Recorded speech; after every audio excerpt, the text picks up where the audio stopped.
First, let's go to Jonathan Hunt. He's live at the Pima County Sheriff's Department in Tucson, Arizona. Jonathan. Good afternoon, John, and we've just seen in the last few moments some activity here at the Pima County Sheriff's Department. An evidence truck just pulled up, and we witnessed a couple of law enforcement personnel walking into the Sheriff's Department carrying what appeared to us to be some sort of map. Now, this follows that intense activity we saw yesterday at Nancy Guthrie's home when agents, for instance, were scouring the rooftop of the main building there.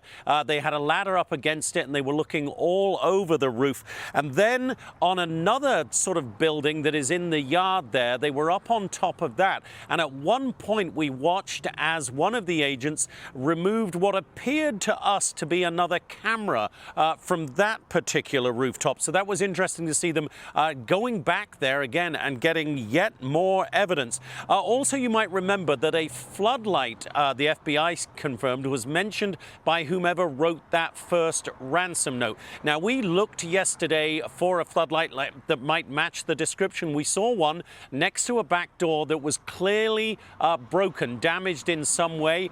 That light now, our cameras went back up in the skies today, looked at that same spot. That floodlight appears to have been taken as well. And then finally, late last night, investigators towed away a vehicle from Nancy Guthrie's house. That appeared to me to be the blue Subaru that we had seen prior to that, parked inside her garage. Remember, the garage is significant because detectives say that that opened at 9:48 p.m. last Saturday, closed 2 minutes later. That is when they believe Nancy Guthrie returned to her home. On the back of all of these developments, President Trump hinted on Air Force One last night that a breakthrough could be coming. Listen here.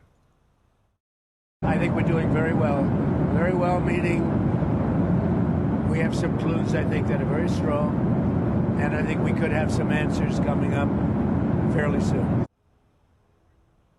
Now, you mentioned that second message that was received yesterday by one of the local TV outlets here in Tucson, John. It appears that that did not contain the proof of life that the Guthrie family so desperately wants to see. It did not establish any two-way communication between these purported kidnappers and the Guthrie family, and it did not put in, as far as we're aware, any new deadlines. So the what has been described as a very consequential deadline remains sometime on Monday. John? And there was also that weird contact from somebody in California who reached out to the Guthrie family.